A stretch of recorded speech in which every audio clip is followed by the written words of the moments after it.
From this point forward, we're going to take charge of the house ourselves. You'll need to look for a new place to live.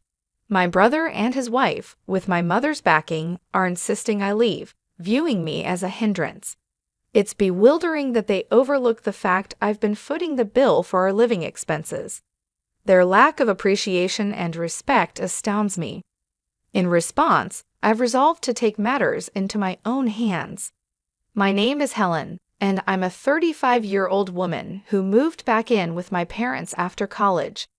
Venturing out into the world proved more challenging than expected. Initially, I looked for jobs while receiving unemployment benefits.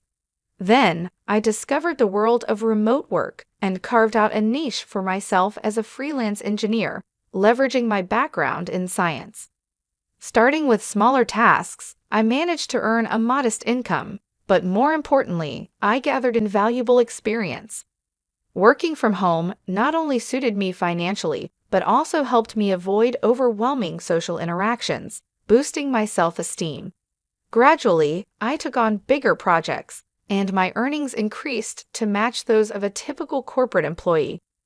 However, my parents, particularly my mother who holds traditional views, struggled to comprehend my unconventional work arrangement. Despite my efforts to explain, my mother remained skeptical, fearing what she couldn't understand.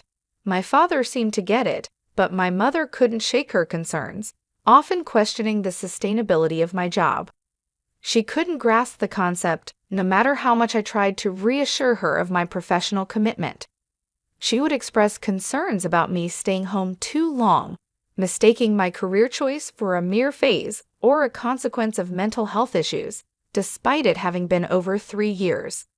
Her inability to understand extended to questioning the legitimacy of my online work, even suggesting that it might be something illicit or tied to peculiar beliefs.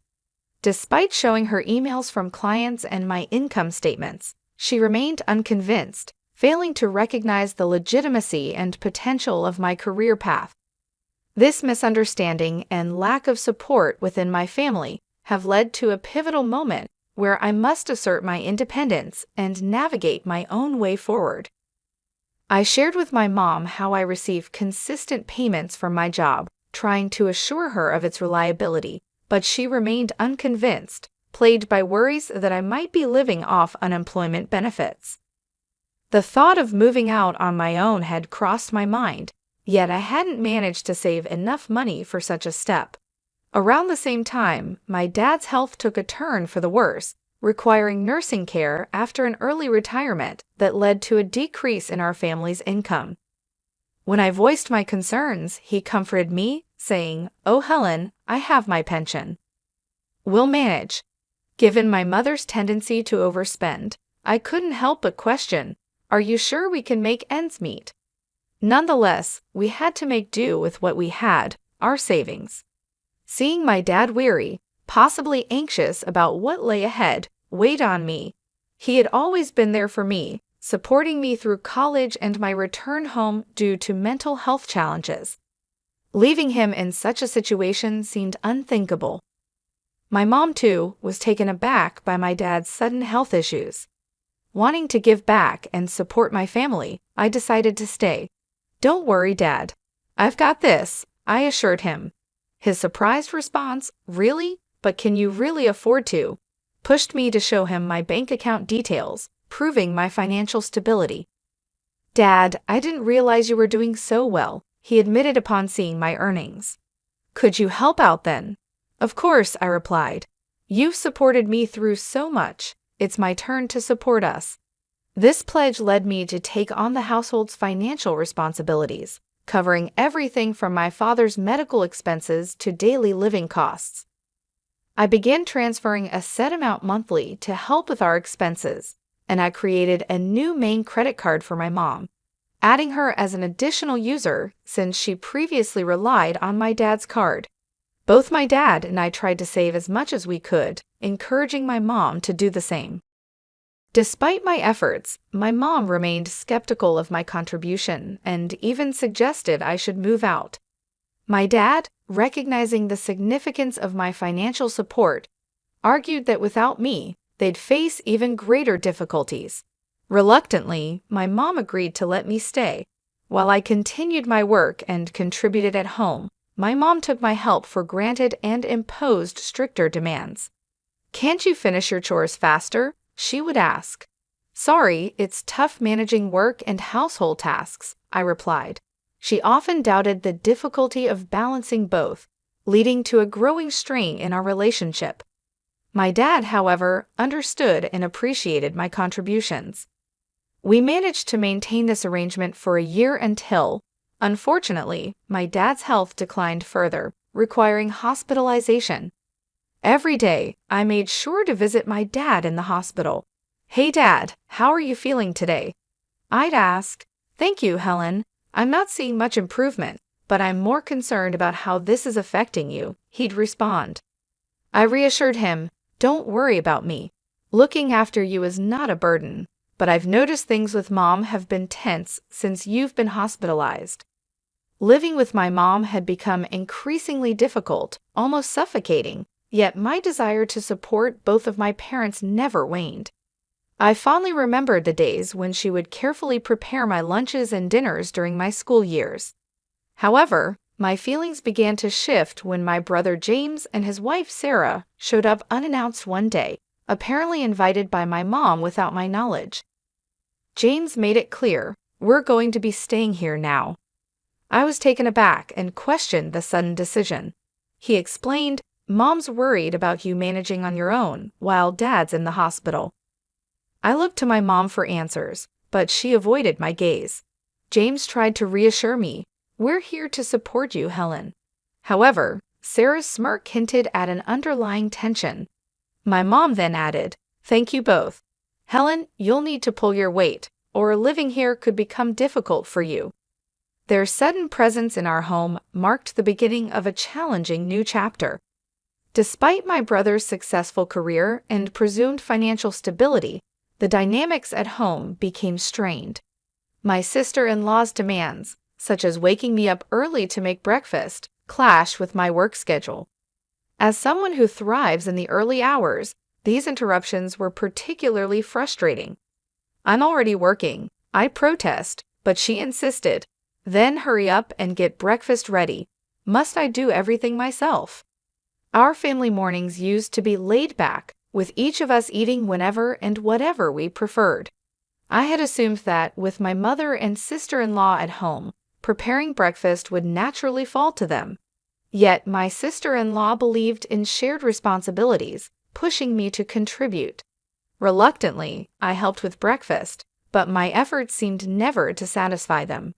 I had prepared a thoughtful meal of soft scrambled eggs, a lettuce salad, buttered toast, and a juicy sausage, a perfectly respectable breakfast, I believed. But their expectations were evidently much higher, adding to the growing tension within our household. Feeling a mix of frustration and disbelief, I responded to their complaints about breakfast. "If you don't like it, you don't have to eat it." They were visibly taken aback by my reaction. "What kind of attitude is that? Who do you think you are? It's not right for you not to help out more around the house," they criticized. "But I also have work," I tried to explain, only to be met with skepticism. "Work? Really? What kind of work do you call that? It sounds ridiculous," my brother and his wife rebuked, their words sharp and dismissive. Influenced by my mother, my brother had always had a tendency to belittle me and my efforts. Despite their attitudes, I knew the value of my work time. Without another word, I gathered my belongings, including my laptop, and left the house, ignoring my brother's calls after me. I headed directly to my dad's hospital room. Upon seeing my rushed entrance, he asked, "Helen, what's wrong? You look upset." After I shared what happened, he was taken aback. I had no idea things had gotten that bad at home. "I'm sorry, Helen. Remember, you can choose your own path in life." Feeling somewhat adrift, I reflected on how my mother seemed to prefer James's presence at home. My dad offered comforting words. "You don't have to stay in a place where you feel unwelcome.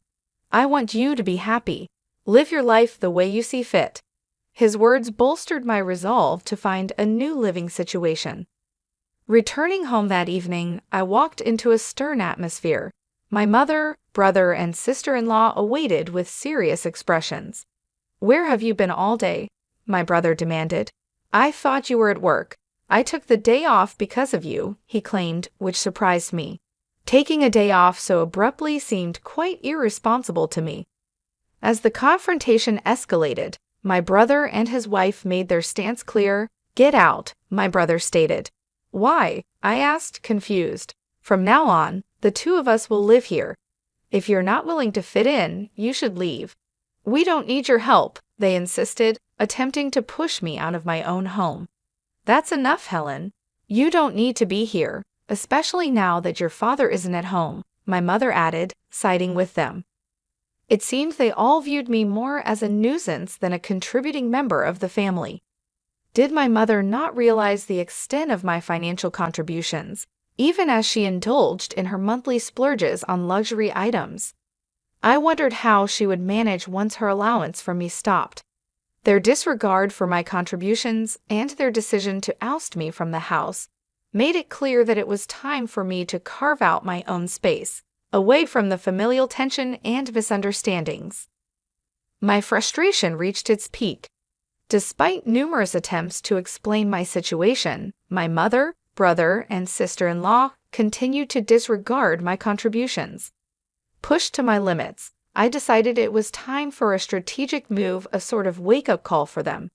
I discreetly transferred the funds from the bank account tied to my mother's credit card into another account under my control, curious to see her reaction when she found her card declined.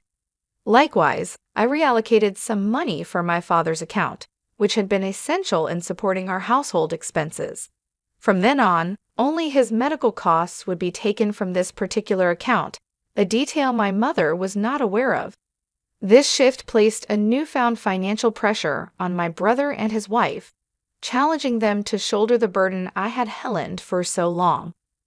After setting my plan into motion, I packed up my life and announced, "I'm leaving this place." Their faces registered surprise at my declaration. Despite their continuous negative treatment, they hadn't expected me to actually make such a decisive move. However, their smirks seemed to suggest they found some pleasure in my departure. "You're finally leaving. There was never anyone as bothersome as you," they taunted, confident I wouldn't return. "Of course, I won't. And don't bother contacting me," I retorted. As I walked away, they were still smiling, but I wondered how long their amusement would last once reality set in. In my new sanctuary, I found peace and the space to fully dedicate myself to my work. Then, unexpectedly, my brother reached out, his voice laced with surprise and a hint of desperation. I thought I made it clear not to contact me. "What's the matter?" I asked, not hiding my annoyance. "Oh, that? Well, we didn't know. Why didn't you tell us?" He stumbled over his words. "I tried, remember? But my work and contributions were always dismissed," I reminded him. He tried to shift blame. "Well," Mom said, "and I guess I got confused. That's not really my fault, is it?" "No, it's not. But now you're experiencing the financial strain. Mom's spending habits, coupled with the unpaid bills, it's all on you now. Managing all that was part of how I supported the household. Now that I'm gone, you'll need to figure it out," I explained calmly. The reality of their new financial responsibilities was a stark wake-up call for my brother. Without me to rely on, they were forced to confront the consequences of their actions and attitudes. This move wasn't about revenge. It was about asserting my worth and the value of my contributions, teaching them a lesson in respect and responsibility as I embarked on a path to personal and professional fulfillment. I was taken aback when my brother reached out for financial help. "I need you to transfer some money into my bank account," he pleaded urgently. I couldn't help but express my disbelief. "Are you serious? You work for a large company. Shouldn't that be enough?" That's when he dropped the bombshell. "Actually, I was let go from the job because of a major mistake I made." This revelation left me speechless. It seemed my brother had returned to our parents' home, under the assumption that it was financially secure, partly due to my father's retirement pension. I had long wanted to make it clear to him the critical role I played in keeping our family afloat financially. The thought of his surprise upon realizing that it was actually me who had been managing the household's finances, assuming they were stable, was ironically amusing. This surprise would soon extend to his wife and our mother as well. Soon after, my brother's wife joined the plea, "We really need your help. Our savings are running out." My mother chimed in with, "Your father is upset and won't be contributing to the household finances anymore. We're in a bind, but I had reached my limit.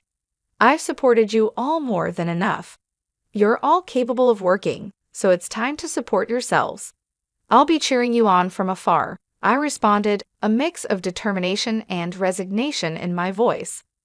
A plea for reconsideration came through the phone, but I stood firm, distancing myself from my brother, his wife, and my mother. My father, too, found it difficult to go back to living with my mother, opting instead for legal advice and a new living arrangement. Thankfully, this allowed me to visit him daily, maintaining our bond. A friend filled me in on my family's current situation. My brother had downsized to a modest apartment, adopting a more frugal lifestyle. My mother, traditionally a homemaker, found adjusting to employment challenging, while my brother struggled to accept the perspectives of younger colleagues in his new part-time role, leading to short-lived employment. His wife became the Prisora breadwinner, working tirelessly until the burden became too great, prompting her departure. Now, reports suggest my brother and mother are working hard to make ends meet, though my mother's penchant for overspending continues, leading to accumulating debts.